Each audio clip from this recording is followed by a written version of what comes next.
Buenas, bienvenidos a todos, gracias a los invitados. Empezamos a esperar a que la gente se una tranquilamente y mientras vamos hablando un poquito y empezando a contar de qué se trata esta sesión. Seguimos con las sesiones lupuladas entre Birrategna y Hofsteiner. Esta sesión va a ser un poco distinto. Para hoy estaba en realidad programada la de dry hopping, pero la decidimos pasar a la próxima dentro de 2 semanas. Y hoy tenemos una sesión que es más bien en modo de panel. Después vamos a tener la de dry hopping y vamos a volver a otras 2 sesiones así de panel, donde vamos a interactuar con distintos, que ya los vamos a presentar, a distintos invitados. Y el tema de hoy es lupulado en neipas, que creo que es la cerveza por excelencia usando lúpulos. Ya las IPAs lo eran, pero bueno, las neipas han llevado un poco a otra escala. Así que, bueno, como venía diciendo, el de dry hopping fue postergado el 21 de octubre, y hoy vamos a hacer el de jugo de lúpulo, lupulado en neipas. Hoy vamos a hablar un poco sobre el perfil de agua, la selección de la molienda, de los granos, digamos, adiciones en caliente, selección de levaduras, y por último, uno de los temas quizás más interesantes, que es el dry hop en neipas. Así que, bueno, vamos a ir arrancando un poco con la introducción y a medida que se va terminando de conectar los participantes. Ahora, Rich. Sí, me toca a mí. Es una breve introducción a Hofsteiner. Ya a ustedes que nos han seguido en las previas sesiones nos conocen. Somos una compañía familiar ya con 175 años que estamos celebrando este año, y somos sus socios en todo lo que es el mundo del lúpulo, desde lúpulo en flor hasta el producto más avanzado que serían los aceites de lúpulo, los productos ya post-fermentación.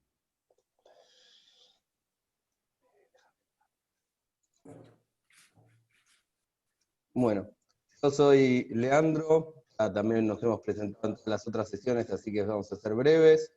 Soy el head brewer de Plasteo, acá en Buenos Aires. Junto con Matías hacemos Birrategna, que empezó como un podcast y bueno, después terminó derivando en una plataforma para hacer otras cosas más, entre ellas estos webinars con Hofsteiner. Y Mati, no sé si querés brevemente presentarte por enésima vez.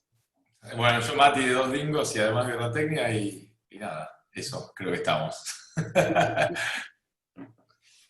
Bueno, y hoy, lo que sí, hoy tenemos, como decía Lean, tenemos una sesión distinta a las anteriores.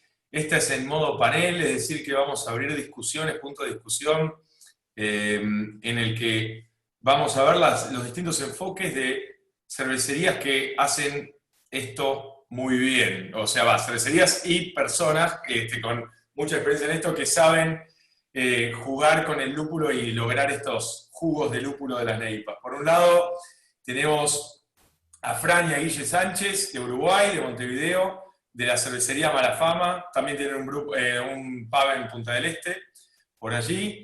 La verdad que hacen cervezas muy lupuladas, muy buenas, y además también muy buenas sours. Así que realmente van perfecto para esta sesión. Por otro lado, en otro rincón del mundo está Aran de La Pirata en Barcelona, el head brewer y cofundador allí, que hace cerveza hace muchísimos años. ¿Cuántos años, Aran, es que estás haciendo cerveza? 8 años ya. Pasa el tiempo rápido, ¿eh? y 5 con La Pirata, cumplieron 5 años hace poquito, ¿no? Bueno, son 5 años de fábrica y 3 más de Gypsy. Entonces son sí. Increíble. Y bueno, y Edgar, que bueno, la mayoría lo deben también conocer del podcast Entre Cervezas, además de ser un cervecero gitano que ha hecho cervezas de las mejores cervecerías de Estados Unidos, desde Schutz hasta Trillium, ha estado en Goose Island, ha estado en todos lados estuvo Edgar, y ahora está a punto de lanzar un proyecto nuevo en Denver, así que gracias por acompañarnos a los 4. en esta sesión y arrancamos, nos metemos en el primer tema. Lean, bien. Arrancamos con el tema de aguas. La realidad es que no existe una bala de plata, una sola solución a un perfil de agua para hacer NEIPAS, ¿no? O sea, acá lo que ven en pantalla es simplemente, para que se den una idea, distintos perfiles, distintas relaciones entre cloruro y sulfato, que tienen cervezas bastante conocidas, ¿no? O cervecerías bastante conocidas de Estados Unidos, que hacen este estilo. Algunas relaciones van desde la paridad hasta algunas que son 4-3 o 2.3-1, o sea, realmente hay una variación muy grande, ¿no? Y esto me parece que lo interesante de ver esto es que, de vuelta, no hay una solución. Entonces, una sola cosa que funcione. Entonces, esto da para el puntapié inicial, para la primera pregunta, que es, desde el punto de vista de maximizar sabores frutales, o sea, en la experiencia de ustedes, ¿cuál es el enfoque para cuando arman un perfil de agua para una NEIPA, en cuanto tanto a la relación de cloruro-sulfato como sus niveles? Es decir, que uno puede tener una relación de 1-1, pero muy bajo, como 50 ppm o por ahí, o medio entre 50 y 150, o bien alto entre más de 150 ppm. ¿Cómo lo enfocan cada uno? ¿No se quieren arrancar? Fran y Guille, ¿arrancan ustedes? Dale, buenazo. Bueno, nosotros básicamente para nuestras NEIPAs casi siempre nos mantenemos en 2-1 de cloruro sulfato. Y nunca nos vamos muy alto con los niveles, no queremos darle un nivel mineral del agua. Y nada, el agua en Uruguay la verdad viene bastante bien, así como está. Los niveles son bastante buenos. El cloruro más o menos promediamos entre 150 y 200 de ppm y el sulfato entre 80 y 100. No queremos pasarnos mucho más que eso. Y también se nos van los otros minerales muy para arriba si nos pasamos, ¿no? Claro, también. El calcio también termina alrededor de 100. Eso más o menos serían nuestros niveles y siempre queremos balancear más el cloruro que el sulfato, como 2-1, para también que le dé un poco más de balance hacia la malta y no tanto hacia el amargor del lúpulo.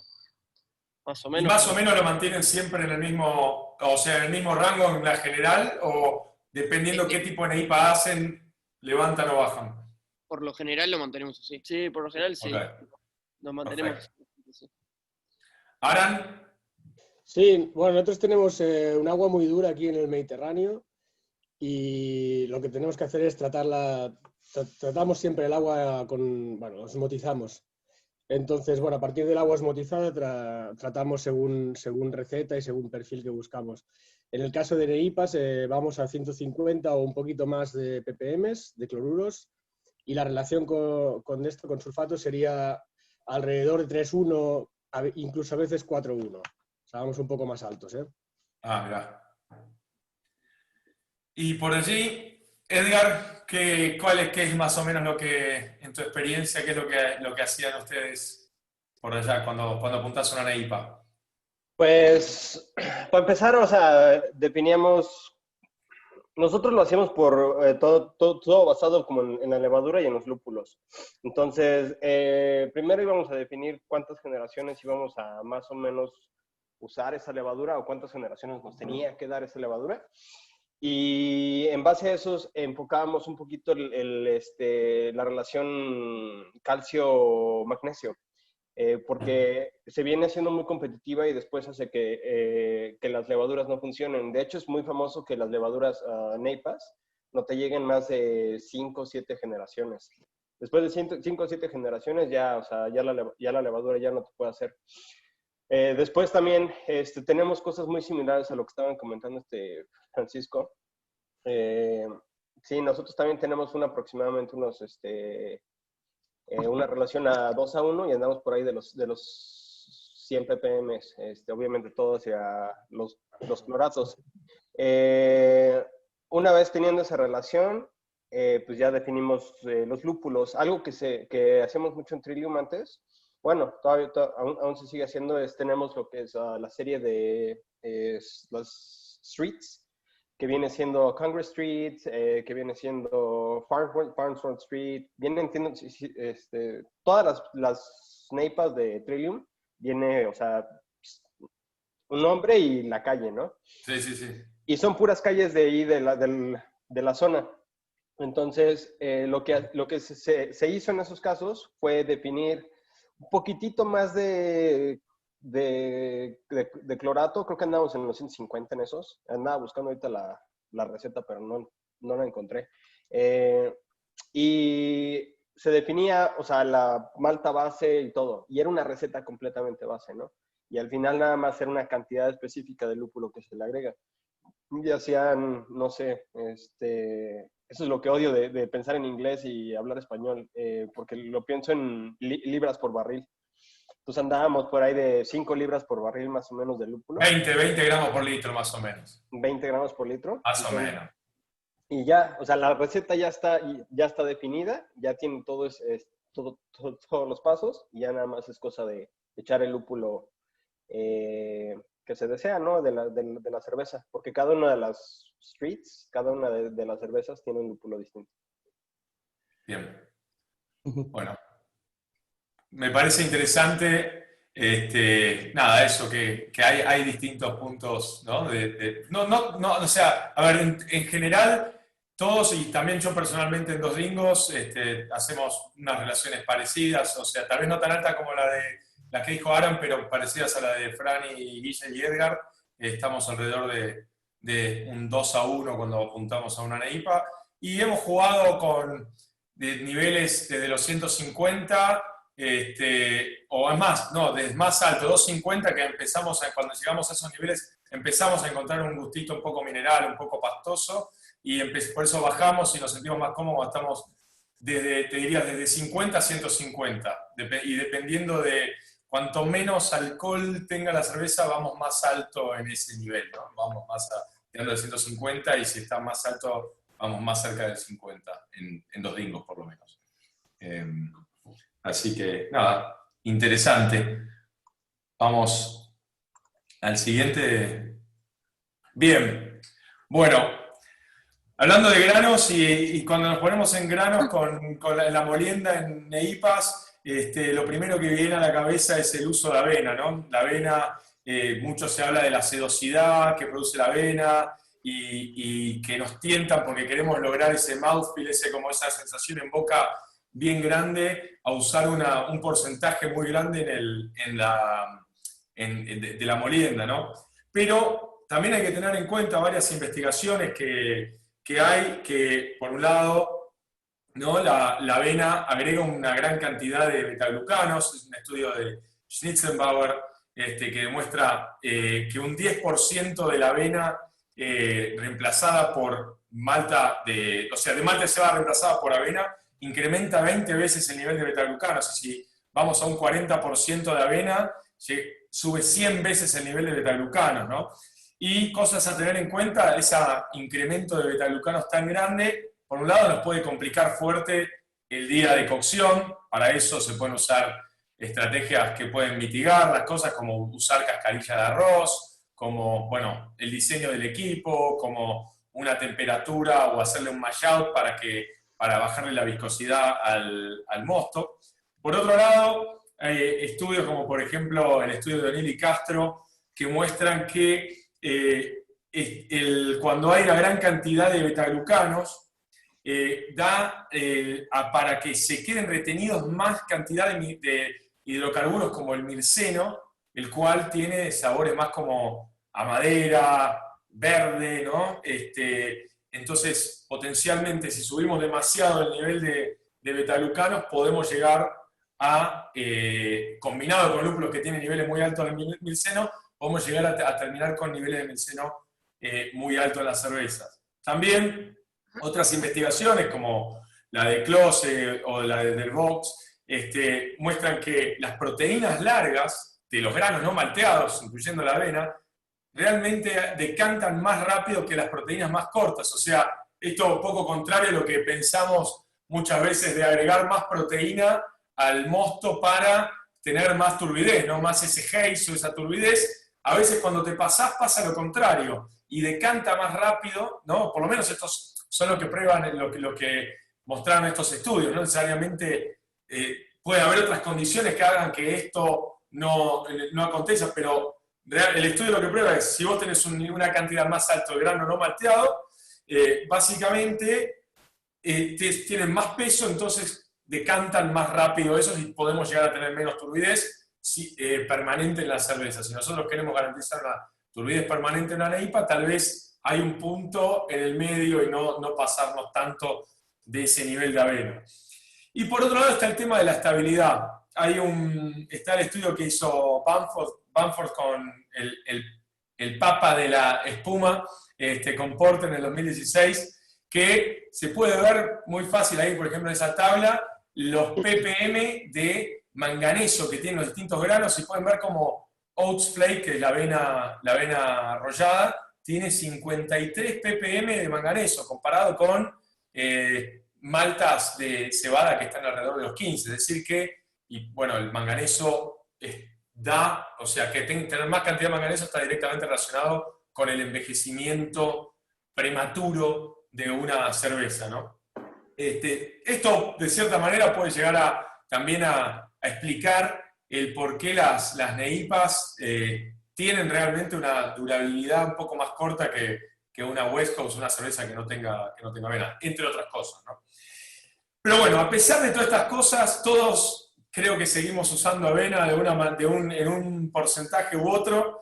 Entonces, la pregunta ahora viene de cuál es el enfoque de cada una de sus cervecerías en cuanto, para cuando queremos producir cervezas turbias como las NEIPA, con respecto al uso de avena. Si han notado algunos de los efectos que hablamos recién, cuando ponen cervezas cuando se empiezan a zarpar en el porcentaje de avena, y cómo definen en función del perfil del tipo de NEIPA que quieren hacer, qué porcentaje de avena le agregan a la cerveza que están diseñando. Así que abro la pregunta para que arranque la discusión. Bueno, nosotros usamos dos tipos de avena. Usamos o avena arrollada o malta de avena, o sea, avena malteada con cáscara. Hemos hecho de todo, desde 10% avena, 0 avena. Hay muchas NEIPAs que hacemos que no tienen avena. Y nos gusta más que nada la avena malteada, porque nos da un poco más de dulzor en las birras, nos ayuda el lautering también. Hemos tenido stack mashes cuando hemos hecho birras de 75% casi de avena. Y también usamos cáscara de arroz. No sé qué más. No, sí, la verdad que probamos de todo. Fuimos probando en un momento de porcentajes, subiendo más o menos la misma receta y probando diferentes porcentajes. Nos quedamos medio que un punto medio entre 20%, 15% de avena. Y también lo complementamos con trigo. Sí, también lo complementamos con trigo. Y nada, con lo último que dijiste vos, del shelf life, la verdad que la cerveza que explotamos de avena, nos damos cuenta muy rápido, dejamos un vaso servido afuera y en un rato ya te das cuenta que está quedando marrón muy rápido. La verdad que sí, nos dimos cuenta que está muy salado eso. El shelf life baja bastante con una cantidad grande de avena. Bueno, y la malta de avena te ayuda un poco al tema ese, ¿no? Claro. No se oxida tan rápido la cerveza que está hecha con malta de avena, Sí. por lo menos en nuestra experiencia. Y no tenemos, a veces, como dijo Francisco, que a veces no usamos avena y queda hazy igual la cerveza, la verdad, y quedó permanentemente hazy. Nos enfocamos más en la levadura, en el tipo de la levadura y el lúpulo, más que tanto en el grist. En el grist, pero aunque claro, la avena te da esa sedosidad que muy pocas maltas te la dan. Después, otra cosa, que la avena tenés un problema que nosotros, por lo menos, la avena arrollada que usamos, no nos aporta mucho alcohol al final. Entonces, básicamente, en cerveza de bajo alcohol usamos mucha avena. En cerveza de más alto alcohol vamos bajando el porcentaje de avena porque para nuestro equipo no nos entra tanta malta. Claro. y tanta avena. Entonces, tenemos que ir haciendo un balance así. Claro, la primera generación de levadura, Sí, por ejemplo. empezamos con una birra que tiene muchísima avena, después ya la segunda vamos a más alcohol, entonces suplementamos esa avena por más cereales que dan más alcohol, Claro. o más azúcar. Y bueno, así ahí, sucesivamente. sí, ahí entra el trigo también, que nos da un poco de haziness y Nos ayuda y al sedosidad, mouthfeel. y también al mouthfeel, y nos da más alcohol, no como la avena arrollada. Claro, más no me- eficiencia. Claro, Sí, un más poco más de eficiencia. Sí. Pero bueno, la verdad que fuimos probando de todo, nos quedamos más o menos ahí entre un 20% de avena y a veces un 5% de trigo, siempre más avena que trigo, pero más o menos es el sweet spot que encontramos nosotros. Aunque también nos encantan cervezas sin avena arrollada y solo 30% de avena malteada, que están hermosas. Pero bueno, Claro. vamos probando, siempre vamos probando mucho. Perfecto. Bien. Aran, ¿querés ir vos? Sí, yo estoy un poco en la misma onda que ellos. Al principio empezamos usando muchos copos de avena y poco a poco hemos ido sustituyendo por avena malteada. Al final nos permite, primero, no tener problemas en el lautering y consiguiendo resultados muy similares, ¿no? Y al final, bueno, más o menos lo que, por norma general, una NEIPA normal, lo que estamos usando son 20% de copos de avena y trigo, un 20% de avena malteada, y usamos un poquito de dextrin malt también para aportarle cuerpo, que nos atenúe un poco menos la densidad. Y al final es lo que decían ellos, ¿no? Que más copos de avena se transforma un poco en menos rendimiento, por un lado, y menos atenuación también. Entonces, bueno, estamos muy en la misma línea, ¿no? Al final, bueno, aparte también nos ayudamos de la cáscara de arroz, como decías, para no estar sufriendo horas intempestivas de lautering. También una cosa que hemos notado nosotros aquí es que cuando hemos tenido problemas con el lautering y ya empezamos a hervir, ¿no? Mientras va entrando el mosto y tal, que al final nos clarifican mucho más que cuando es un lautering normal, ¿no? Que entramos todo y empieza a hervir una vez está todo, ¿no? No sé si al resto os ha pasado así, pero bueno, es un poco nuestra experiencia. Capaz que nos pasó y nunca nos dimos cuenta. ¿Cómo? Ya están haciendo el lautering muy lento, entonces ya están hirviendo y Claro. hierven mucho más tiempo el mosto Claro, en realidad. Sí. Sí, parece como que la proteína precipitara. La verdad que a nivel técnico no os lo puedo explicar, ¿no? Pero te lo explico por experiencia, ¿eh? Como Sí, que no, precipitara proteína y luego no tuviera interacción con levadura y lúpulo. Claro. No, nuestro equipo, por lo general, empezamos a hervir al final del lauter. Entonces, Sí. la verdad que no experimentamos eso. No experimentamos eso. Una pequeña clarificación, acá hay alguien que está preguntando a qué llaman el lautering. El lautering es el proceso de el filtrado o en la cuba filtro o cuando se pasa a través del falso fondo y se va a la olla de hervor. Es decir, en español, no sé cómo se llama en español el término lautering. Digamos, la cuba filtro, el filtro. La cuba filtro, sí. Y hazy, también preguntan qué es hazy. Hazy es turbidez, una cerveza turbia. Una hazy es una turbia, así que ahí está. Bien, por las dudas. Bien. O sea, claro la pregunta porque como a mí me pasa lo mismo, ¿no? O sea, un montón de términos en inglés y estamos en las sesiones en español y tiene sentido que la gente pregunte. Así La verdad que nosotros aprendimos la mayoría en inglés, entonces sí. es Lo mismo. complicado traducirlo. Bueno, Edgar, contanos vos un poquito el tema de la avena y cuál es tu experiencia con esto. Pues ahora sí que como comentan, es algo similar. A fin de cuentas, para mí si es arriba si es menor de un 10%, realmente no le tengo mucha importancia. Como comentan, o sea, lo que usan las cáscaras de arroz, para mí es, si trae avena y trae trigo, o sea, una de las dos ya trae cáscara de arroz, porque en serio cuestan, creo que la bolsa entera creo que cuesta como $20, una cosa así, y a veces, o sea, $20 que le echaste a la olla, o sea, te puedes ahorrar 3, 4 horas de de tortura, ¿no? Entonces, para mí siempre, o sea, te juro, de hecho hice que los cerveceros subieran así teníamos como unas 15 bolsas de rice hulls, ¿no? De cáscaras de arroz arriba del brew deck. Porque siempre les decía, o sea, ¿para qué te la complicas, no? Más fácil agarra una de las bolsas y órale. En cuanto a los beta-glucanos, sí, de hecho tengo la misma experiencia que ustedes, ¿no? Y lo que estábamos platicando hace ratito. A las 3 semanas, si se fijan, una hazy casi siempre no se clarifica toda, pero sí tiene mucho precipitado. Entonces, el precipitado, pues muchas veces se vuelve hasta áspero o astringente, ¿no? Porque es como, yo siento que es como demasiada materia de lúpulo, pero siento que es como masticar lúpulo muchas veces, ¿no? Y me ha pasado muchas veces que estoy tomándome una cerveza y al final, o sea, si es una New England Style IPA y ya tiene más de un mes la cerveza, o sea, yo al final no me lo puedo tomar porque es así, te juro, como masticar lúpulo, ¿no? Y eso es justamente por lo que comentas, ¿no, Mati? Que los betaglucanos y las proteínas grandes y todo esto tienen un peso molecular más grande y se van arrastrando todas estas cosas que teóricamente queremos en suspensión.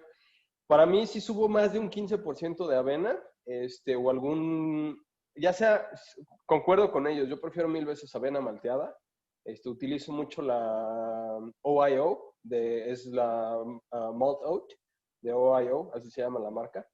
Se me hace muy buena. Y muchas veces, bueno, no muchas veces, realmente cuando pasamos de un 20 a un 30%, 20-25% a partir de ahí arriba ya paso yo por temperaturas de maceración para beta-glucanos. Empiezo mis rampas de maceración un poquito más bajas y empiezo a tronar esos beta-glucanos que, aunque teóricamente me va a dar más claridad, digo teóricamente porque realmente la turbidez viene de los polifenoles, ¿no? Entonces, teóricamente me va a dar más turbiedad, pero los beta-glucanos son más responsables como de chill haze, pero tienen esta propiedad de arrastre, ¿no? De llevarse todos sabores, aromas, todo hasta el fondo, y eso a mí no me gusta. Y como dices, o sea, el tiempo de vida de anaquel es súper importante, ¿no? En Trillium, cuando estaba ahí, me acuerdo, o sea, si en 3 semanas la cerveza no se vendía, la regalaban. O sea, todos los empleados, y quedaban a veces hasta 1 o 2 paletas enteras. Estamos hablando de, ¿qué? Unos 100 cartones por paleta más o menos. Entonces, pues imagínate, 200 cartones que no se vendieron en 3 semanas, ya van para afuera, ¿no? Y la única razón era eso, ¿no? O sea, que la gente que le gusta, o sea, la cerveza fresca, a veces no sabe lo que pasa, pero casi siempre es eso, ¿no? Que se va depositando en el fondo, pero muchas veces se fijan en el código. Y al ver el código dicen, tiene 3 semanas. No sé por qué, pero ya no está fresca y ya no la quiero, ¿no? Y es cuando mejor está, ¿eh? A cabo de 3 semanas. Sí, sí. Para De mí sí, acuerdo. te lo juro que después de 3 semanas se va toda esa como astringencia, todo ese harshness, ¿no? Todo ese Estoy hop totalmente bite. de acuerdo. Y a mí era lo que estábamos platicando hace ratito, ¿no? O sea, para mí me gustan las cervezas a partir de 3 semanas de enlatado. Sí, Tan frescas no me gustan. De acuerdo. Totalmente. Bueno, igual un poquito ya lo habían dado, la otra pregunta que teníamos así armada, un poquito ya lo vinieron respondiendo, pero la idea era, además de esto, ¿no? Del uso de avena, ¿qué otros granos, qué otras maltas o cereales sin maltear altos en proteína, como la malta de trigo, un poco hablaron, pero nadie mencionó cheat malt, spritz malt, una malta modificada, tampoco hablamos de lactosa o malta de espinas, alguna de esos otras maltas o cereales o adjuntos, se podrían decir, usan, y con qué criterio intentan buscar un equilibrio entre eso y la avena, ¿no? O sea, ¿por qué decidir poner más avena y menos trigo, o más trigo y menos avena? ¿Qué creen que les está aportando cada uno, no? Bueno, en nuestro caso, aparte de verdad, dijimos el trigo, la maltada de avena.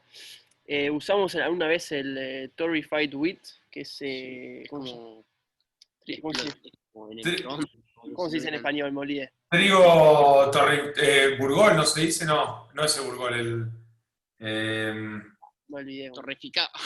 torrado, ¿no es? Torrado, sí. Torrado, eso mismo. Bueno, en un caso usamos eso para ver un poco más, no sé, que estaba bueno, estuvo bueno, pero ya no lo aplicamos más. No, y No también encontramos una diferencia notable, Claro. así, abismal de nada. sí. Y en algunas cervezas con mucha avena también, o algunas, sí, con mucha avena, le metemos un toquecito de lactosa a veces. No sé, un 2% por ahí, por ejemplo, un toquecito nomás. Y la verdad notamos una diferencia. El dulzor ese de la lactosa, cuando es bien, bien bajo, aporta muy bien para ese estilo de cerveza. En nuestro caso nos sirvió bastante. También cuando reutilizamos varias veces, al final siempre como que le agregamos a las últimas un toquecito también. Siento que balancea un poco también el alcohol más alto, la cerveza que atenúa un poco más también. Sí. Este, Sí, está bueno eso. Y después en porcentaje de avena y trigo, sí, como dije antes, más o menos siempre usamos más avena que trigo, básicamente porque nos gusta más lo que da la avena para las neipas, es un poco más sedoso y el cuerpo, aunque el trigo también lo da, no sé por qué, elegimos más por la avena. Da más gusto además, como Sí, el gustito avena. Sí, nos gusta más. Y hacemos, por ejemplo, si usamos 15% de avena, usamos 5 de trigo. Siempre es como eso. Nosotros hacemos, por ejemplo, por bolsas. En nuestro equipo de 1200 litros usamos 3 bolsas de avena y una de trigo, que son de 25 kilos cada una, ¿no? Y más o menos nos quedamos por ahí en ese porcentaje de cada una. Sí, Aaron. bueno, nosotros lactosa usamos, hemos usado alguna vez, pero no estamos usando muchas veces, la verdad, porque al final estamos consiguiendo lo mismo y no estamos jodiendo a los que son alérgicos a la lactosa. Y en relación a la proporción avena-trigo, usamos mucha más avena que trigo. Trigo, al final, para mí el trigo, o sea, el sentido que yo lo uso es un poco más para un tema de retención de espuma, acabar de aportar más proteína y tal, pero no más que eso, ¿no? Yo prefiero, o sea, me gusta mucho más el perfil que da la avena que el trigo. Pero bueno, en prácticamente todas nuestras recetas algo de trigo cae. Bien. ¿Y vos, Edgar, en tu experiencia? Ando intentando aquí como pensar cómo explicarlo. Pues más que nada es algo similar. Sin embargo, por decir, sí, nosotros utilizamos más avena que trigo. El trigo igual es solamente para ciertos atributos, incluso también para tener un poquito más de ésteres y, bueno, fenoles no en este tipo de cervezas, pero un poquito de ésteres sí ayuda un poquito más el trigo. De ahí en fuera, a veces utilizamos algunos otros adjuntos o algunas otras maltas como hemos llegado a utilizar hasta centeno incluso en alguna neipa o algo, pero esto es más que nada porque queremos darle algún sabor especiado o algo así. No es tanto de que el centeno nos vaya a dar algo o alguna propiedad.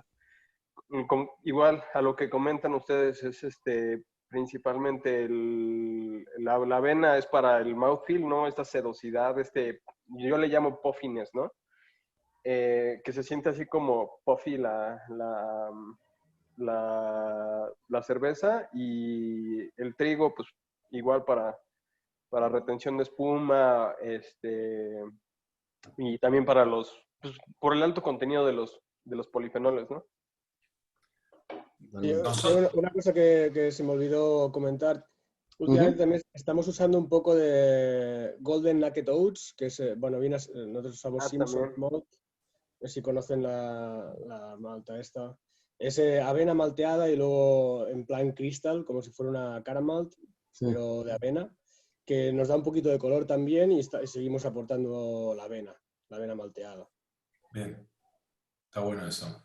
Eso acá no llega en Acá Argentina, no hay. pero la verdad que es algo que está bueno. Sí, sí, lo vengo siguiendo hace tiempo. Nosotros en Dos Dingos usamos muchas veces cuando, por ejemplo, queremos hacer una NEIPA de baja densidad, o sea, de bajo ABV, le subimos, tal vez le hacemos adiciones de maltodextrinas, para apuntar a tener una densidad final de 1020 y pico con esas maltodextrinas y que nos quede ese mouthfeel bien grande por más que tener poca cantidad de azúcares fermentables. Entonces, de esa manera, poder mantener esa característica incluso en eso. Y la lactosa solamente si queremos hacer algo que vaya por ese lado, no sé, algo más tirando para una milkshake más que una NEIPA o algo que le vamos a agregar alguna fruta que creemos que a esa fruta le va a venir también bien algo de esa cremosidad que da la lactosa, ¿no? Así que, nada, ese es el enfoque que hacemos nosotros. Bien. Bueno, pasando a la próxima etapa, llegamos al hervor, y bueno, un poco cuando digo hervor, no hablemos de Whirlpool, por favor. Eso ya va a venir, Separemos primero, bueno, sobre esto hay un montón de opiniones encontradas sobre si aportar amargor durante el Whirlpool o no, esperar hasta recién el Whirlpool para dar ahí todo el amargor y sacar un poco más de flavor también. Bueno, nada, cada persona tiene un poco su escuela, algunos igual hacen neipas un poco más amargas, otros huyen a que haya una pizca de amargor en una neipa. ¿Cómo les gusta a ustedes y cómo lo interpretan ustedes?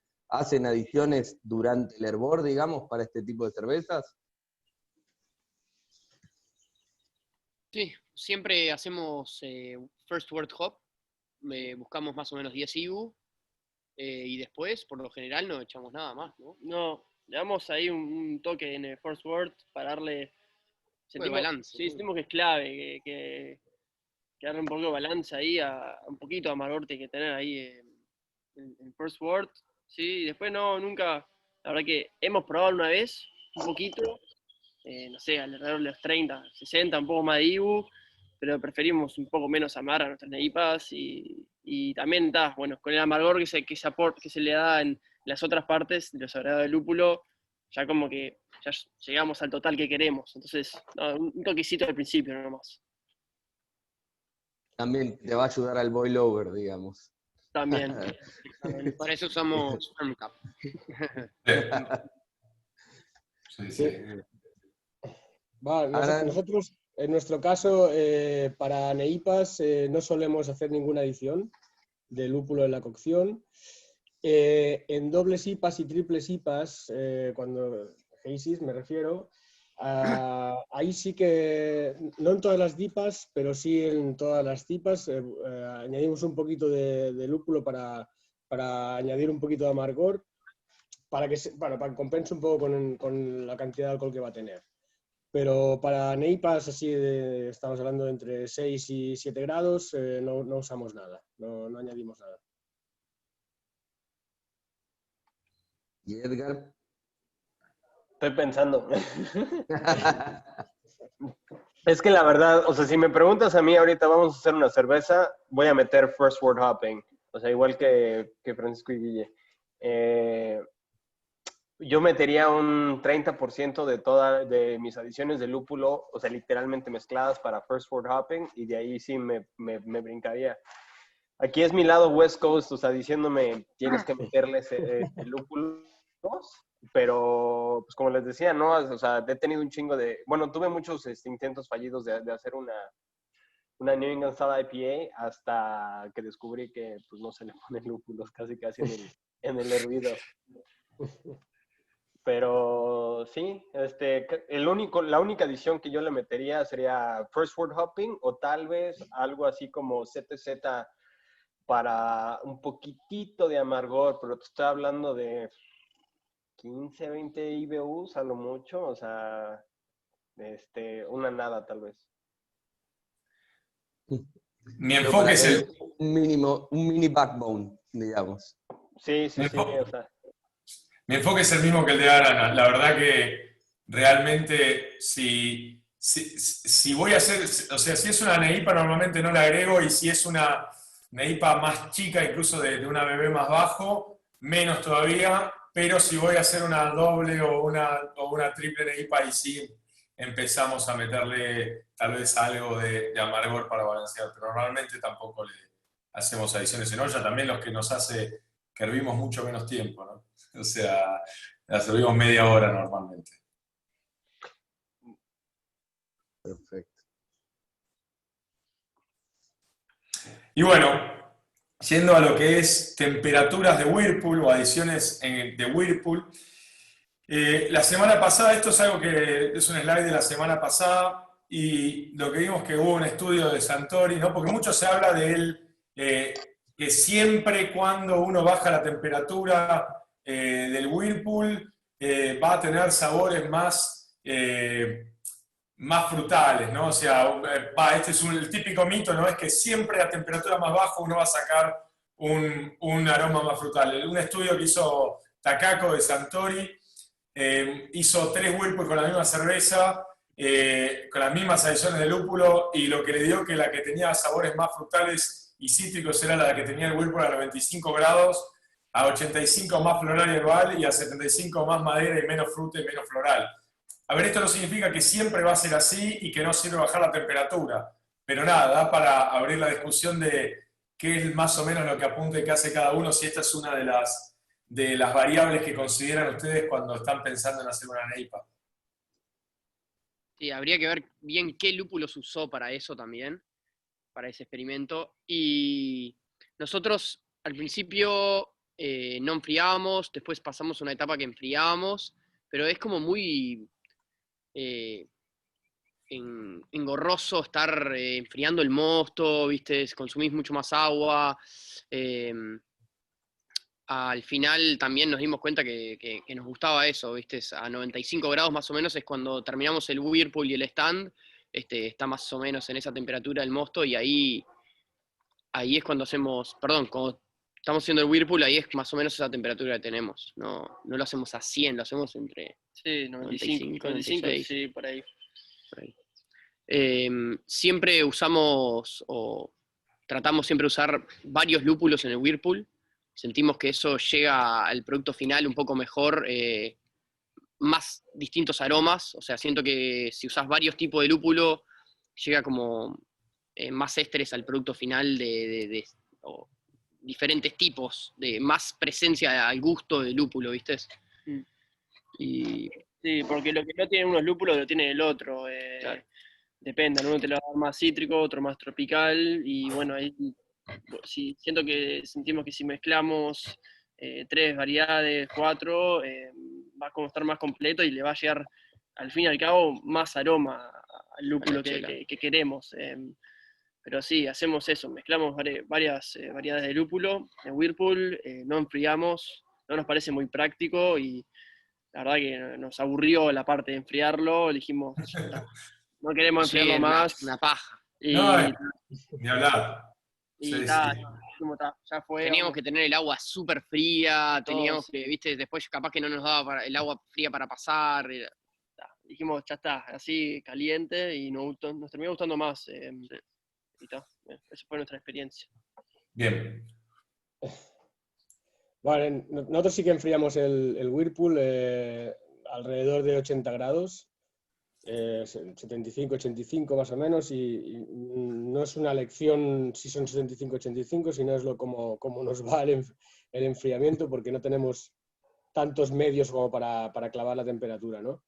Y ahí sí que solemos añadir, bueno, ahí para mí es donde empiezan las neipas ahí, o sea, el trabajo de las neipas, aparte de las maltas y tal. Usamos entre 5 y 10 gramos litro.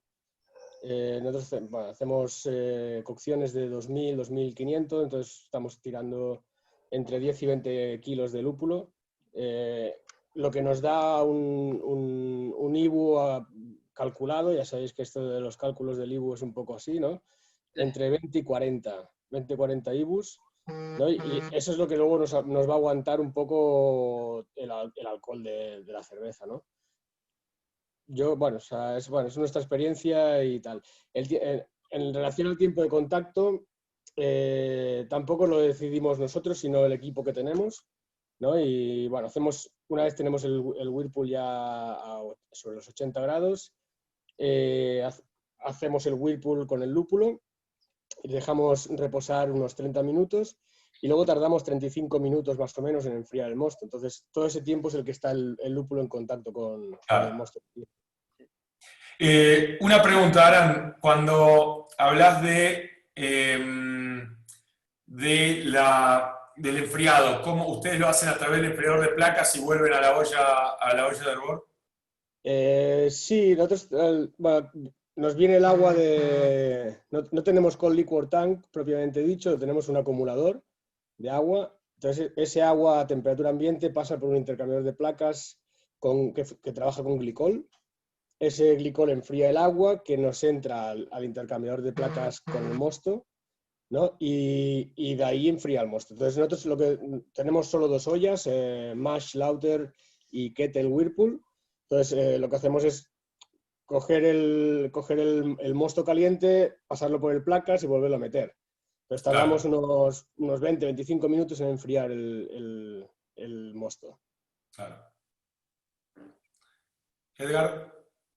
Yo, sinceramente, o sea, para mí no me gusta el hop stand. Yo lo odio y es algo que si lo puedo evitar, o sea, mejor para mí. ¿Por qué? Porque se ocupa demasiado tiempo, estás perdiendo unas 2-3 horas.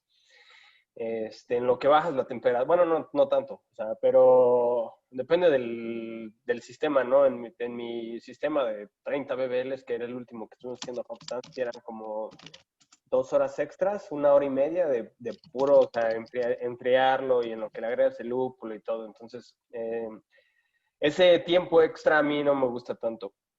La única razón por la que yo haría hop stands a diferentes temperaturas sería porque ese para mí es como el último 3%, 5% para poder mejorar mi cerveza. Muchas veces he visto mucha gente haciendo hop stands y ni siquiera tienen una relación correcta de sulfatos cloratos, ¿no? Y están queriendo hacer una super juicy IPA. Les digo, o sea, ¿qué es más importante? ¿Tu relación de sales? O sea, o la temperatura, ¿no?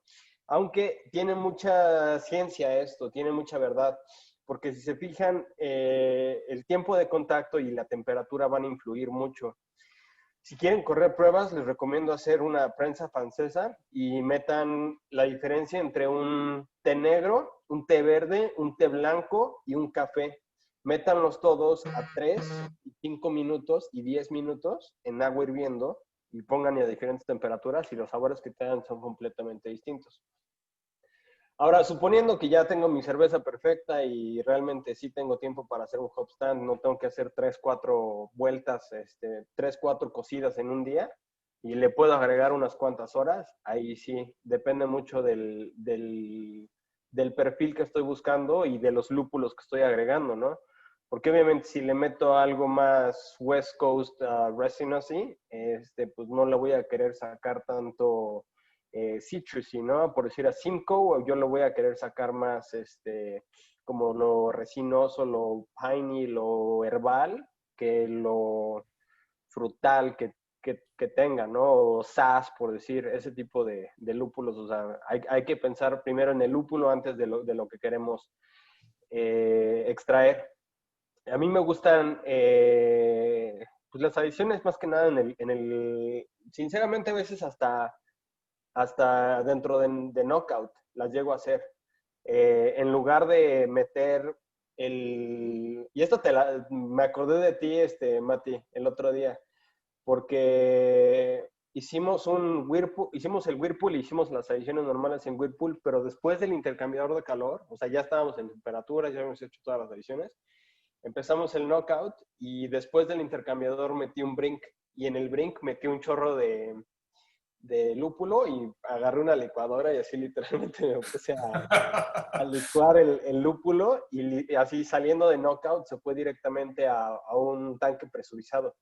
El tanque lo tenía creo que a 5 PSI más o menos y tenía un sputnik valve, que son unas válvulas que te permite, son como un airlock, pero pueden resistir un poquito más de presión. Un airlock te resiste medio PSI, 0.3 PSI, o sea, los sputnik valves te pueden resistir 2, 3, 5, 10, 15, 20 PSI, ¿no? Entonces le metimos así para poder retener un poquito esos y fíjate que salió bastante buena, ¿eh? Me gustó mucho porque fue como es algo entre una adición de Whirlpool, pero al mismo tiempo lo estás mandando a fermentador, entonces es como un dry hop y tuvimos un poquito de biotransformación en esos lúpulos, entonces estuvo interesante y ahora estamos corriendo pruebas para ver qué onda con temperaturas, pero con extractos. CO2, te venden unas latas así literalmente que son a veces 50, a veces 100% IBUs y literalmente es así lo más amargoso que he probado en mi vida.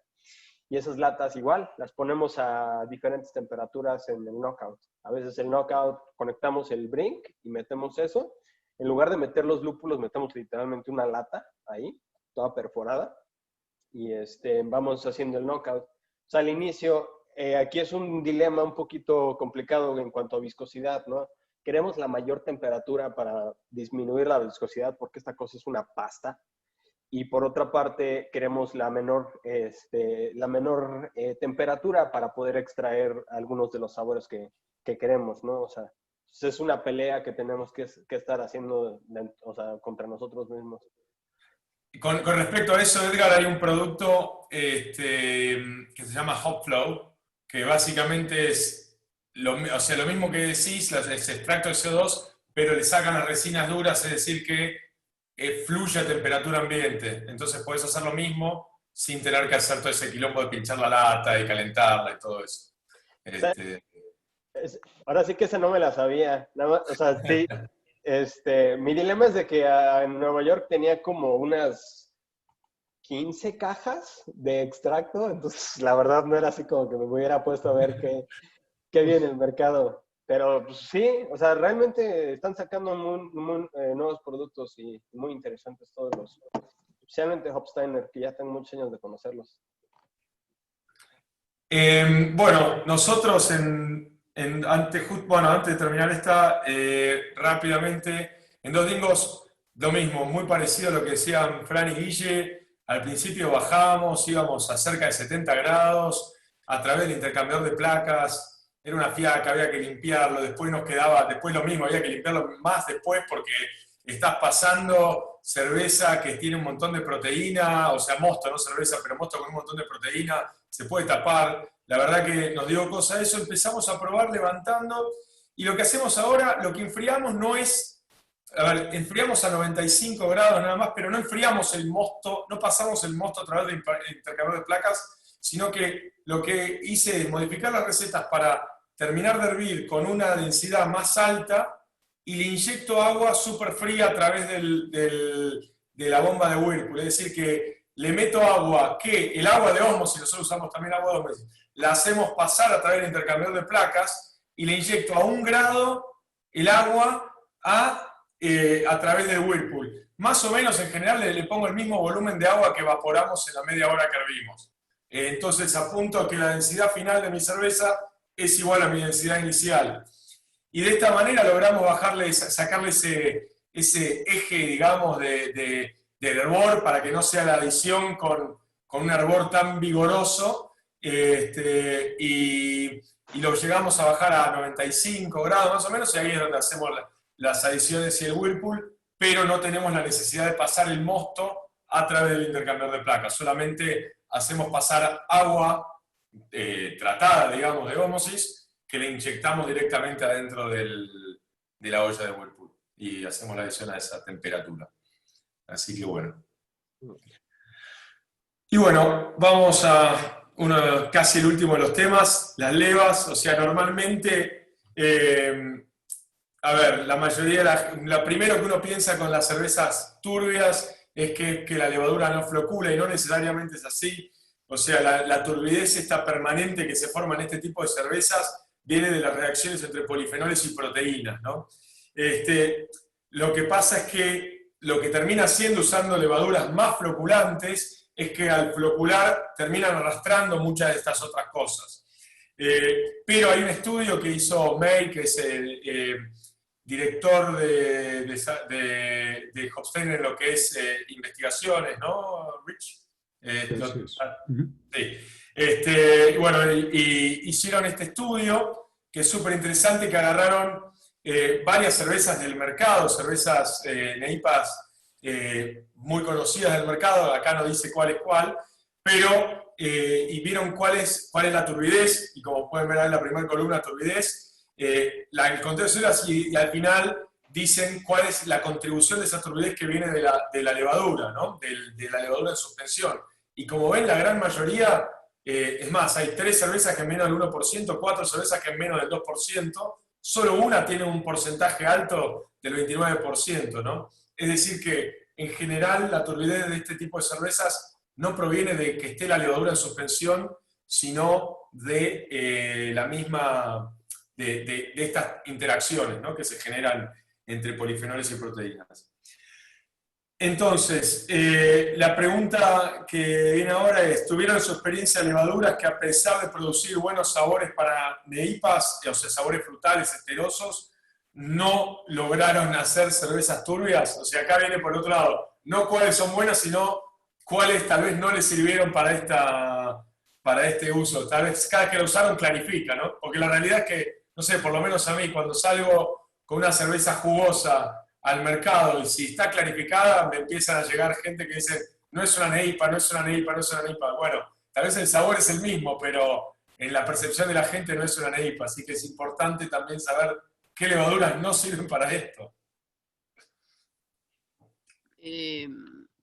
Nosotros, yo siento que sí hay un mínimo de diferencia como está turbia y no sé si es por mucha levadura o lo que sea, pero le cambia un poquito en boca para mí la sensación. Hemos usado todo tipo de levaduras, algunas levaduras que no floculan y otras que sí floculan, y creo que es muy importante la elección de la levadura para nosotros. Nosotros ahora la estamos siempre trayendo a Estados Unidos, por eso es que también nos enfocamos mucho en reutilizarla y mucho de nuestro proceso, de nuestras neipas van asociados a eso. No sé, ¿qué más dice? Nada, una levadura que, bueno, es muy fácil de acceso para todos, me imagino, y que da muy buenos ésteres, da durazno a todo, es la S04, pero sentimos que no queda tan turbia cuando la usamos, no queda tan turbia como las que estamos usando ahora. Bueno, por eso nos enfocamos a traerlas allá, a reutilizar. Como dijo Francisco, basamos todo nuestro proceso en las neipas, en esas levaduras que traemos, las reutilizamos 3, 4 veces, 5 como mucho, y nos parece re importante. Y con respecto ahí a la tabla esta de la leva en suspensión, claramente cuando tomas una neipa no quieres tomar una bomba de levadura, porque claro, te puede quedar muy turbia, pero no te va a quedar rica. Y también te va a flocular, ¿no? Hemos tenido algunas que salían returbias y me parece que capaz que al principio, ¿no? Que capaz que era mucha levadura y después en 2, 3 semanas sí, quedaba bastante clarita. Decíamos, boludo, estaba returbia hace 2 semanas y ahora es cristalina, más cristalina a veces que una lager. Y bueno, para eso también sirven mucho, hay muchas cervecerías que tienen centrífugas, no es un filtro, ¿verdad? Pero está muy bueno. La verdad, queríamos tener una nosotros, pero vale muy caro. Sí. Pero está bueno porque sacás toda esa levadura en suspensión y te queda lo que querés, que es el lúpulo. Además de ahorrarte mucho merma y todo. Toda la merma, no sé cuánto por ciento de coso, y el tema de los tanques. O sea, mucho más rápido haces el proceso. Nosotros estamos viendo eso porque no tenemos mucho lugar tampoco para crecer en nuestra fábrica. Como tenemos el bar adelante, como que no hay mucho más lugar para tanques. Y la centrífuga nos saca un 15% de merma, entonces No, bueno, y en fin, elegimos esas levaduras que no floculan mucho, que no tenemos mucho. Y Medias, son como medias. como medias, sí, ponele, como las London Ale, de ese estilo. Claro. Y está, nada, creo que es eso. Bien. Bueno, nosotros sí que hemos tenido sustos usando alguna levadura y que nos quedara clarita las cervezas. Creo que le ha pasado a mucha gente, me imagino, pero bueno.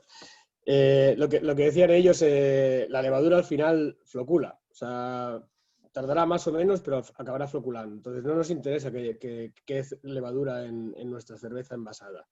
Entonces, bueno, nosotros al principio empezamos usando Wild Labs, pero a pesar que tienen una central aquí aquí al lado en Copenhague, al lado de Barcelona, bueno, se hacía un poco de follón y tal, de pedirles y tal, aparte que es bastante cara. Entonces, bueno, empezamos a usar la Alemán, trabajamos mucho con la Alemán nosotros ahora, y empezamos usando la Windsor para hacer ese tipo de cervezas. Con la Windsor es con la que os decía que hemos tenido algunas veces problemas de turbidez. No siempre nos quedan turbias, no siempre nos aguanta la turbidez. A veces, lo que os decía, ¿no? La envasas turbia y al cabo de unos días clarifica y era porque era levadura. Entonces no nos interesaba eso. La alemana hace poquito que han sacado la Verdant, la levadura Verdant para ese tipo de cervezas, y la verdad que desde hace 2-3 meses estamos usando esto con resultados fantásticos. Entonces, bueno, estamos en ello, estamos con eso. No, estaba diciendo Aran que tuvimos la misma experiencia con la Windsor, que a veces Sí. la usamos un par de veces y nos quedó clarita y decimos, ¿qué carajo? No, es que la primera que hicimos quedó increíble y después dijimos, es con esta. La usamos unas buenas veces más y después dijimos, no, esta no es. Yo la sigo usando para una de las cervezas, pero no he conseguido saber por qué a veces puede quedar clara y a veces no. Tampoco sabemos. Creo que nadie lo sabe. Sí. ¿Cuál era la que estás usando ahora, Aran? Verdant. La la han sacado hace poquito. Nosotros fuimos de algunas cerveceras de Europa para hacer los trials y la verdad que muy bien, muy bien. Bueno, no sé si la podéis ver aquí, pero vaya. La turbidez es súper bonita. Entonces, bueno, Eso podría ser un alivio para acá, para nosotros. Sí, pero os llega al alemán allí, ¿verdad?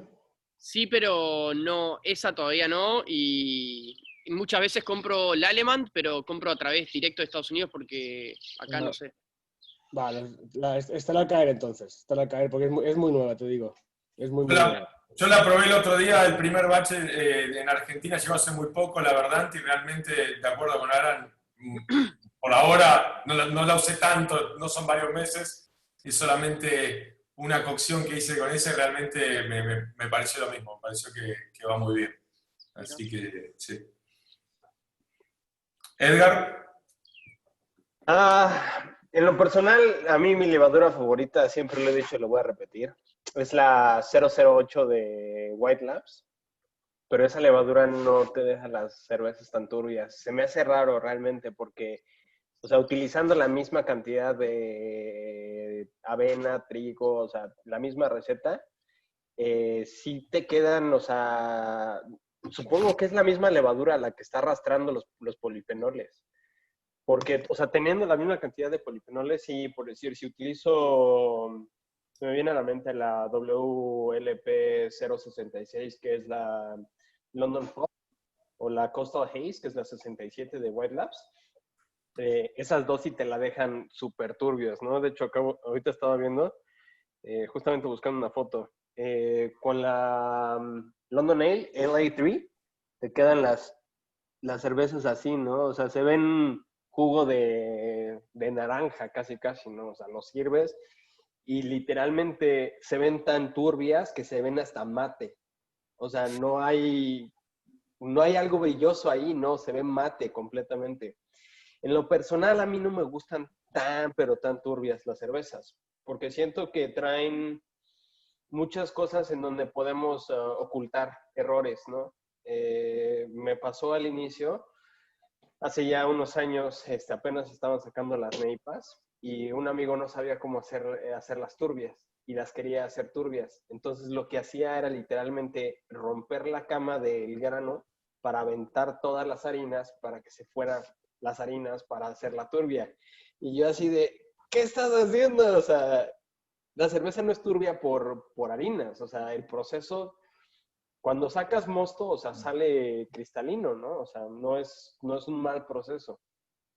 Nada más es de dónde vienen todas estas. Sí, realmente, como dices tú, Mati, o sea, realmente hay muchos dilemas que incluso no podemos saber, ¿no? A mí me pasó que incrementando mi cantidad de zinc en mis cervezas, mis levaduras empezaron a flocular muchísimo mejor.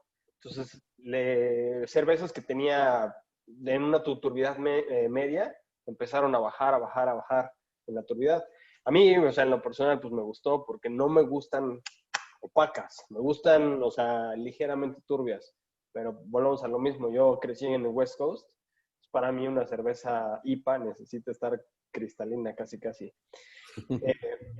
Sin embargo, como dicen Francisco y ahorita, yo tenía centrífugas y sí, o sea, creo que el 30% de la merma que tiras del cono es cerveza todavía. Del 30 al 60% puede ser todavía cerveza recuperable.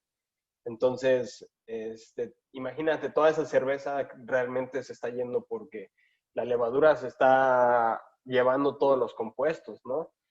Y regresando al tema de hace ratito, ¿no? Los polifenoles. Los polifenoles también influyen mucho en qué tan turbia es la cerveza. Y es más fácil que una levadura se lleve polifenoles a que se lleve, que se lleve beta-glucanos, a que se lleve los polifenoles. Los polifenoles son un poco más pequeños. Pero ahí el dilema, si tienes muchos betaglucanos, la levadura de repente va a agarrar uno y ese polifenol es tan grande que se va a empezar, ese betaglucano es tan grande que se va a empezar a llevar los polifenoles y terminamos sin una cerveza, pues con una cerveza clara, ¿no? Y ya me ha tocado también a mí, Mati, de que los clientes te dicen, no, esta no puede ser una cerveza así, ¿no? Porque necesita estar súper turbia. Entonces, yo siento que en parte es visual. Los aromas y todo sí se mantienen muchísimo mejor en las cervezas turbias. A mí me gusta buscar como ese equilibrio en el cual la turbiedad, si llega a desaparecer, o sea, volvemos a lo de los 3 semanas en la lata o en la botella, si llega a desaparecer esa turbiedad, o sea, la cerveza va a saber bien completa. Porque, como les decía, ¿no? El fondo a mí al final se me hace muy astringente. Por eso incluso llego a hacer los macerados y las rampas de betaglucanos para evitar que de repente de la nada, o sea, mi cerveza se clarifique cuando realmente no quiero que esté así. Totalmente. Bien. Bueno, Mati, ¿vos querés contar algo de Dos Dingos? No, o sea, lo mismo, la verdad que no muy distinto. Hemos probado de todos tipos de levaduras. Al principio las hacíamos incluso con 0,4, 0,5, y nada, la verdad es que si uno lo que quiere es que queden turbias, no son las mejores opciones. Pero como levaduras en sí no es que son malas para esto, ¿no? Pero nada, eso. Las otras opciones que dijeron son las mismas que creemos que funcionan. Incluso también por otro lado, poder usar también una bike, por ejemplo, una setback bike para hacer este tipo de cervezas también le hemos encontrado buen resultado. No necesariamente el mejor, son distintos, cada una tiene un perfil diferente, dependiendo de lo que uno esté buscando, ¿no? O sea, incluso después también jugar con qué temperatura, no es solamente un tema de levadura, sino a qué temperatura y presión, etcétera, fermentarlas. Justamente era lo que te iba a preguntar, ¿a qué temperaturas es el dry hop con las que bike? Bueno, depende, por eso, ¿no? Eso es lo más complicado para una NEIPA, pero normalmente hemos hecho al principio cuando las arrancamos a probar a los mismos 38 grados que la estábamos fermentando y realmente terminaban con una verde más fuerte, ¿viste? O sea, realmente eran mucho más, ¿cómo decirlo?, vegetales y y después empezamos a jugar, a empezar a adicionarlo al final cuando terminaba, o sea, después de terminada la fermentación, bajarle la temperatura a 20 grados, ahí hacerle el primer dry hop, que caiga a las 24, 48 horas, purgar ese dry hop, hacer un segundo, hacer un tercero si era necesario, y después ya a esa misma temperatura, si hay algún creep, lo va a hacer, o sea, va a terminar, va a reactivar la levadura, por más que no esté a 30 y pico de grados, la Kveik también fermenta a 20 grados, y por lo menos terminás haciendo dry hops a temperaturas no tan altas como los 38 grados, ¿no? Que puede llegar a fermentar con esa levadura. Justamente tuve los mismos problemas. Igual, o sea, así empecé haciendo los dry hops y me salían súper verdosas y pastosas las cervezas y decía, no, algo quiero, o sea, jugoso, ¿no? Frutoso, más que nada por la Kveik. Igual Claro. tuve que bajarla, o sea, lo que yo hago es dejar la fermentación completa y ya después bajo la temperatura y empiezo a hacer los dry hops. Claro. Pero pues viene siendo que día 3, día 4, casi, o sea, cuando estás haciendo un dry hop. Sí, pero por eso es tan rápido que casi que es lo mismo que al final, como hacer los dry hops un poco más tarde, te termina teniendo el mismo tiempo que otra levadura. Sí, y lo bueno de lo que comentas es lo del hop creep, ¿no? O sea, que si tienes un poquito de hop creep, no pasa nada porque pues, todavía la levadura está súper activa todavía. Claro, exacto. Tenemos la misma experiencia en esas levaduras, pero preferimos de todos modos las otro tipo, no las Kveik, para las neipas. Capaz que una Imperial, Las que Kveik, puedes usar menos. sí, se te hace más fácil y más rápido, Y más sí. rápido y todo. Sí. Incluso para nosotros, yo lo veo más del punto del perfil de sabor. Si querés ir más para un durazno, un perfil que tire es más tirando para albaricoque, allá en España, pero durazno, fruta de carozo, por ahí, las Kveik no tiran tanto para ese lado, en mi experiencia por lo menos, y tal vez tenés más Kveik, la Kveik, no sé, algo como la voz, te tira más para esa cáscara de naranja, una Ornindal tal vez medio como un maracuyá, una Stranda o Hothead es un poquito más neutra, pero tiene algo de mango, no sé, pero no te tiran tanto esa fruta de carozo como tal vez te tira una Conan o una London o algo por el estilo, ¿no? Totalmente de acuerdo, sí, sí. Nosotros solo hemos hecho una neipa con Kveik y lo que hicimos fue poner un poquito de lúpulo, tal cual transferimos el mosto al fermentador. Y el resto ya fue, una vez ya acabó, bajando temperatura y así. Claro. Sí, es que la temperatura tan alta, es tan raro probar la cerveza lupulada, incluso caliente a 38 grados, que Claro. te quema más, o sea. Sí, pero bueno, la idea, al final la cerveza quedó bastante bien, la verdad. La idea era poder tener un poquito de biotransformación con ese poco de lúpulo durante los 2-3 días que dura esa fermentación, ¿no? Y el resto de lúpulo ya en frío, entre comillas, ¿no? O sea, ya en una temperatura un poco más normal. Claro. Bien. Bueno, ya entramos en el último tema de la sesión de hoy, no por eso menos importante. Y bueno, un poco hablando de dry hop, una cosa que vimos en la sesión de interacción entre lúpulo y leva es un trabajo de Takoi, donde un poco demuestra que, digamos, el tiempo de contacto, si bien el tiempo de contacto es importante para lograr la biotransformación, la misma sigue ocurriendo siempre que haya levadura en el producto, e incluso demuestra que sigue ocurriendo en botella o en el envasado, suponiendo que uno no hace filtro estéril o pasteurizado, obviamente. Entonces, digamos, la idea de agregar un dry hop en fermentación activa, buscando eso, no pareciera ser tan necesario, no pareciera ser que estrictamente tenemos que hacer eso. De hecho, muchísimas fábricas no hacen un dry hop en fermentación activa justamente para poder cosechar la leva. Después también en esa sesión hablamos un poco de lo que era la hidrólisis de glucósidos y vimos que por más de que utilicemos una cepa de levadura que tenga una alta generación de enzimas, para hacer la hidrólisis de glucósidos de beta-glucosidasa. Muy poco porcentaje de los glucósidos se liberaban, y encima corresponden a alcoholes monoterpénicos que no necesariamente tienen un umbral de percepción bastante alto, con lo cual el aporte adicional que podemos llegar a estar haciendo desde ese punto de vista es difícil que esencialmente tenga un gran impacto. Entonces, lo que sí vimos es que puede ser distinto si uno empieza a hablar de la adición de enzimas. Otra de las cosas que queda por verse, y que como mencionamos ahí en esta sesión, es que hay muy poca investigación todavía en lo que respecta a tioles, y sobre todo a lo que son los tioles ligados y su liberación.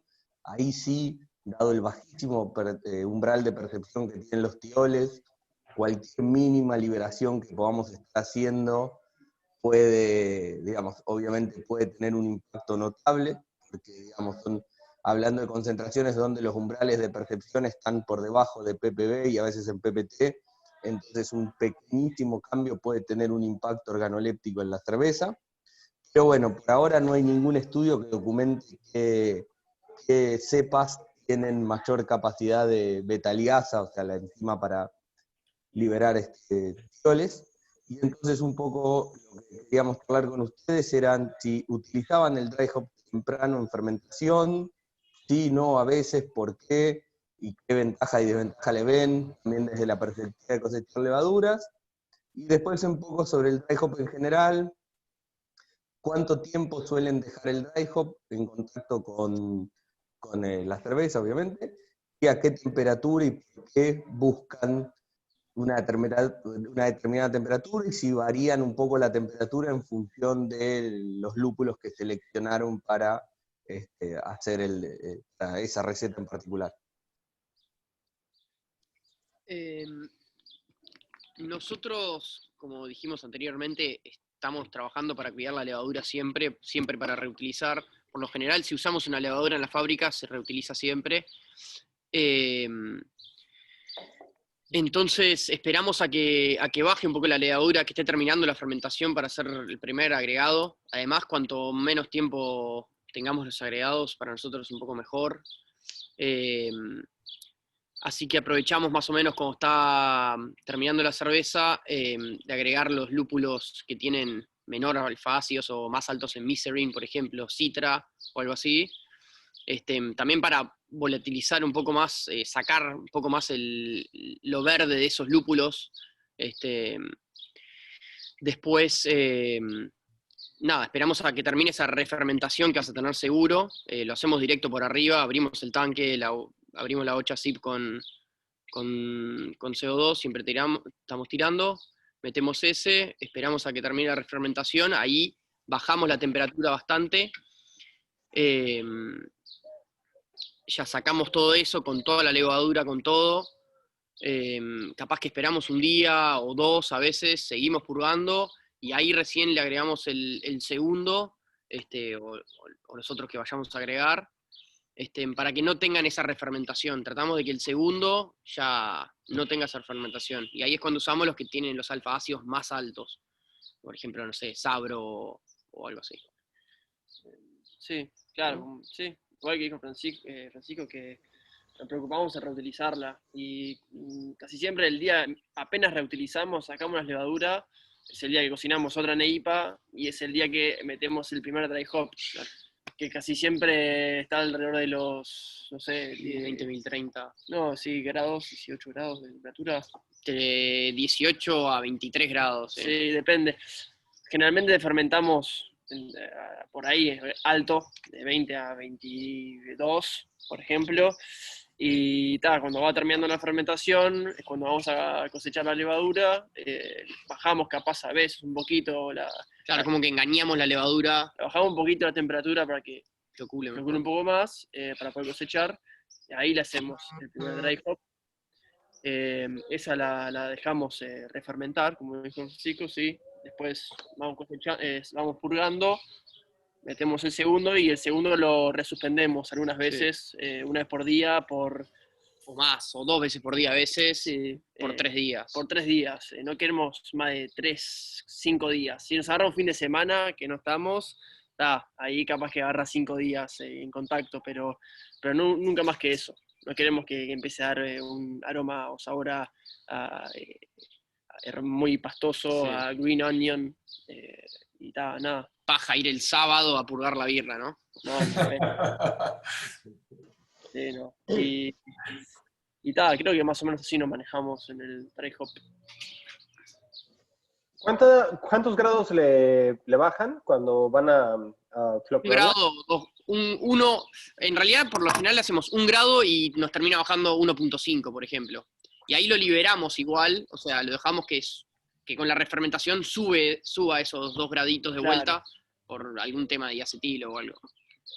Pero sí, queremos que juntar un poco más de levadura. Así encontramos que si no bajamos ese gradito, se nos complica mucho para cosechar. Sí, muy fino cosechamos y estamos pasando birra a otra birra en vez de levadura. Claro.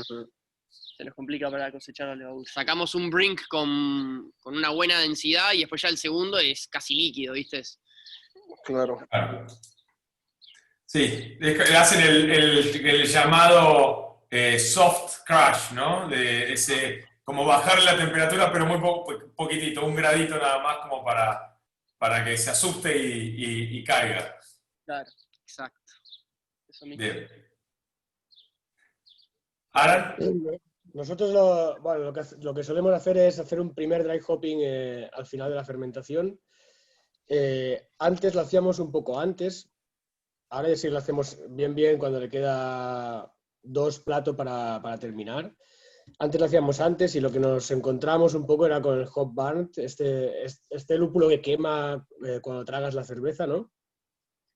Y nada, ahora lo estamos haciendo al final y estamos sobre los 25-40 gramos litro de lúpulo, o sea, de lúpulo. Más o menos eso. Solemos hacerlo en varias veces, más que hacerlo del tirón. De esta manera podemos hacer diferentes dry hoppings en diferentes temperaturas, ¿no? O sea, si hacemos una en fermentación, pues estamos haciendo alrededor de los 20 grados. Y luego bajamos a 16 grados y ahí hacemos otros dry hoppings, ¿no? Estamos encontrando cosas, extrayendo cosas distintas de los diferentes dry hoppings y creo que al final le da mucha complejidad a la cerveza. Sí, sin duda. De acuerdo. Sí, sí. Edgar. ¿Cuánto yo? Pues ahora sí que como dicen Francisco y Guille también, ahora sí que al parecer que me copiaron ahí algunas de las cosillas que les copié a los demás cerveceros. Pero sí, o sea, depende mucho del tipo de cerveza y el proceso, ¿no? Vamos a decir, si es una doble IPA, realmente dudo mucho, una triple IPA, realmente dudo mucho utilizar la levadura, ¿no? Entonces, para mí es cuestión de tiempo, ¿no? Estamos hablando de 2-3 días más de proceso si quiero cuidar la levadura para cosecharla,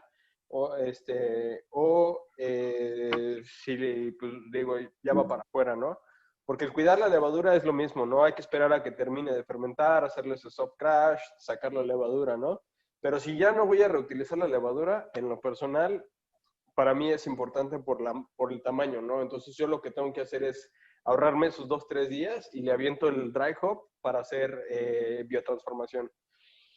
Si quiero reutilizar la levadura, igual hago algo similar, en el cual hago un soft crash, saco suficiente levadura y toda la onda, y ya después introduzco el dry hop. Si realmente, así, pero realmente quiero hacer una verdadera biotransformación, hay una técnica que utilizo yo, que es top harvesting. Tengo mi tanque de fermentación y por el sidearm está el airlock. Pero si lleno demasiado mi tanque, la levadura empieza a subir, sube la espuma, el krause más bien, y empieza a salir por el airlock. Lo que termino haciendo yo es conectar un brink ahí y del brink se va a un airlock. Entonces tengo mi tanque, mi brink y después el airlock, ¿no? Entonces toda la levadura excesiva va Pero por... qué increíble método. Qué increíble. Sí, sí, sí. Está entretenido. Déjame ver si encuentro una foto y ahorita se las enseño.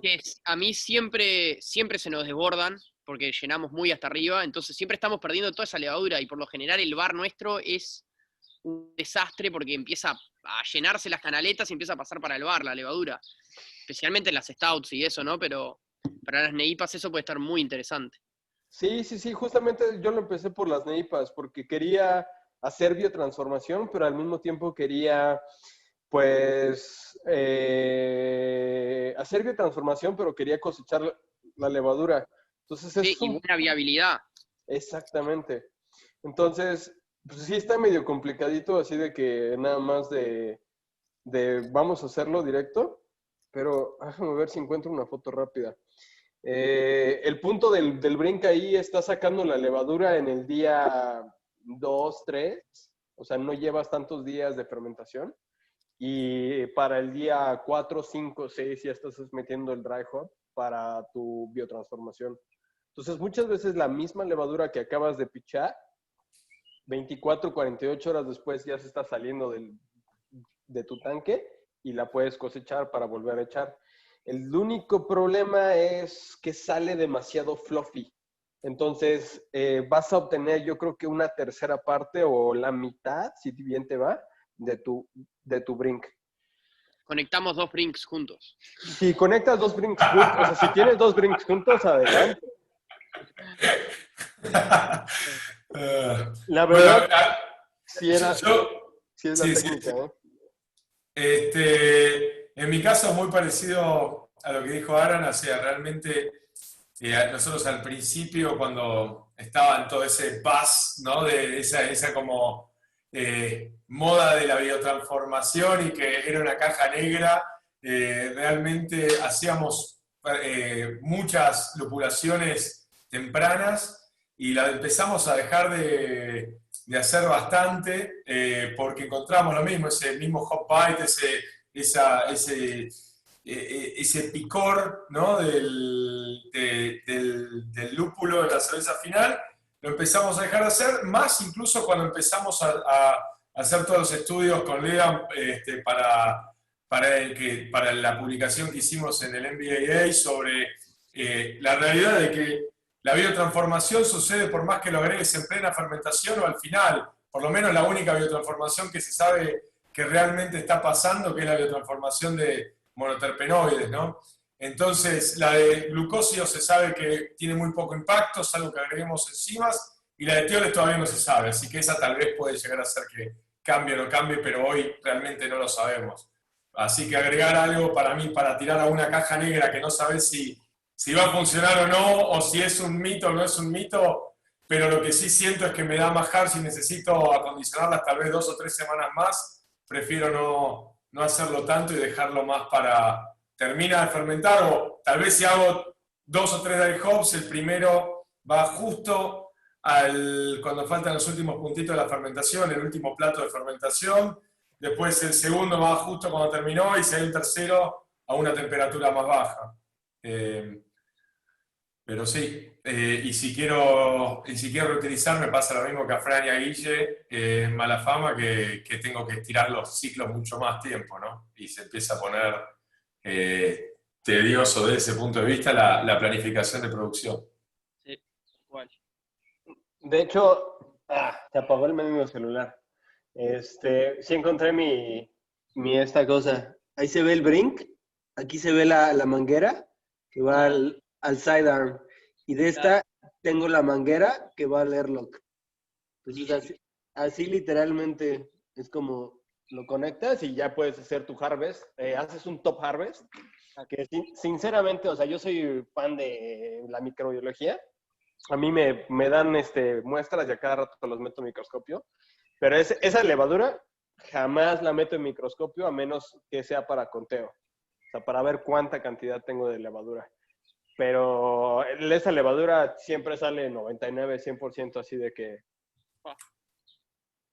Qué placer. Lo único que sí, no todas las levas son posibles de harvestear por arriba, ¿no? Eso es una de las cosas que hay que tener en cuenta, si es top harvest o no. Pero si lo es una buena técnica realmente. Pues casi cualquier ale que le dejes subir un poquito la temperatura. Otra cosa, van a necesitar, o sea, para obtener los mejores resultados, necesitas dejar 7% de headspace en tu tanque.